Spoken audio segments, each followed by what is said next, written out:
Hello दोस्तों, स्वागत है आपका अपने YouTube channel civil tech guidance में। दोस्तों, आज मैं लेकर आया हूँ यूनिट कन्वर्ज़न के ऊपर एक वीडियो। जी हाँ दोस्तों, ये टॉपिक जो है ये अपने आप में ही बहुत ज़्यादा इम्पोर्टेंट है, क्योंकि जब एक फ्रेशर सिविल इंजीनियर एक साइट पे जाता है तो अगर उसको यूनिट कन्वर्ज़न नहीं आता है तो उसके सामने बहुत बड़ी प्रॉब्लम फेस करने को मिलती है। इसलिए यूनिट कन्वर्ज़न एक फ्रेशर सिविल इंजीनियर को आना ही चाहिए, क्योंकि जो हमारी ड्राइंग आती है वो मीटर और एमएम में आती है, और जो फील्ड में लेबर जो काम करती है वो फिट इंचेस में काम करती है। तो उस ड्राइंग को आपको फिट इंचेस में कन्वर्ट करने के लिए यूनिट कन्वर्ज़न आना बेहद ही ज़रूरी होता है। तो इस लिहाज से जो यूनिट कन्वर्ज़न है उसको मैं आपको बहुत ईजी तरीके से समझाने की कोशिश करूँगा। मुझे उम्मीद है कि आपको मेरी वीडियो अच्छी लगेगी। वीडियो शुरू करते हैं, चलिए। ये 1 मीटर बराबर होता है 3.28 फीट, और 1 मीटर बराबर होता है 39.37 इंचेस। 1 मीटर में 1000 mm होते हैं। 1 मीटर में 100 सेंटीमीटर होते हैं, और 1 मीटर बराबर होता है 1.093 यार्ड। यार्ड यानी कि गज। और 1 गज बराबर होता है 0.9144 मीटर। 1 यार्ड होता है 3 फीट के बराबर, 1 गज। और 1 स्क्वायर यार्ड बराबर होता है 9 स्क्वायर फीट के बराबर।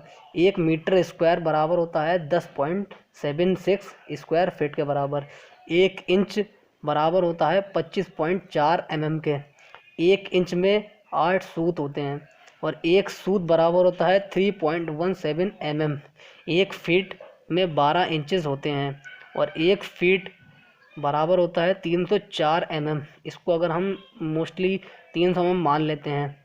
और 1 m³ में 35.31 क्यूबिक फीट होते हैं, और 1 सेंटी में 10 mm होते हैं।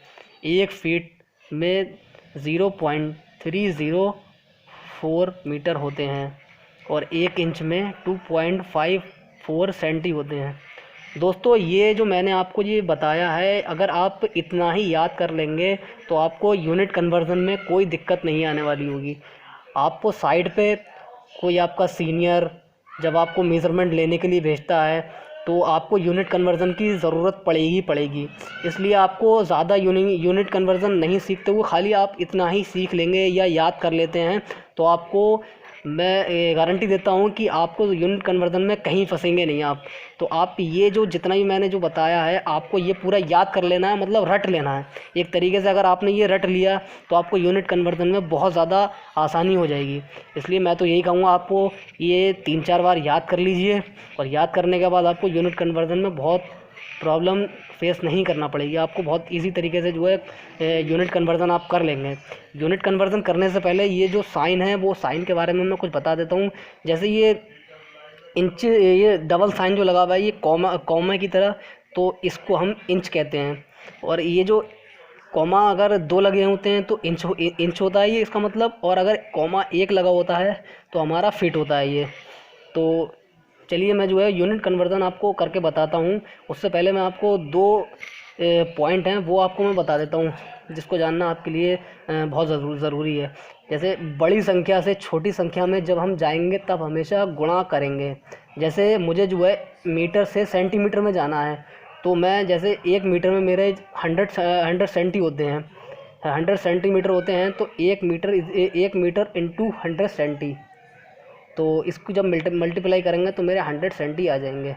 और जब दूसरा पॉइंट की बात करते हैं तो जब छोटी संख्या से बड़ी संख्या में जाएंगे तब हमेशा भाग करेंगे।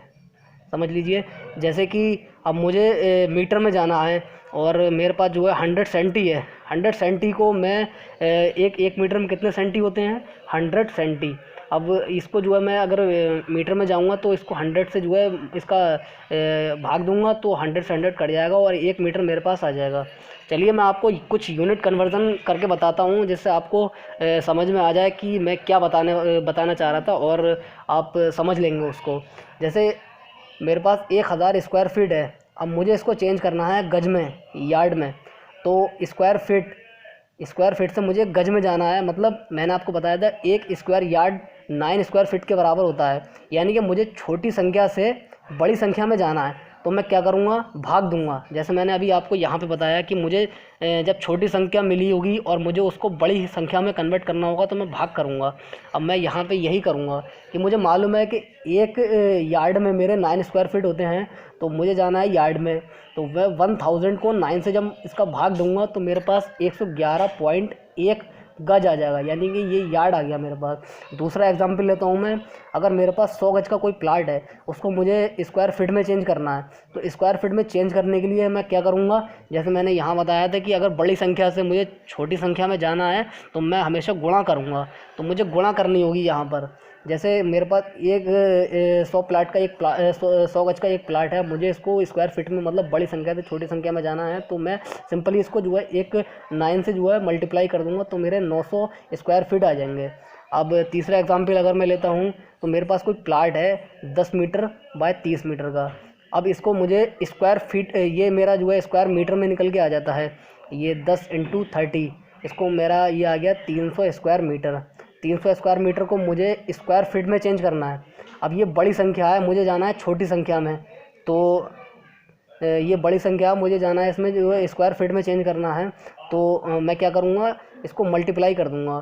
300 इंटू एक स्क्वायर मीटर में 10.76 मैंने बताया था आपको, यहाँ भी याद कर लेना, जो अभी साइड से मैंने बताया था 10.76 स्क्वायर फीट होते हैं। तो मैं इसका सिंपली मल्टीप्लाई कर दूंगा तो मेरे 3228 स्क्वायर फीट आ जाएंगे।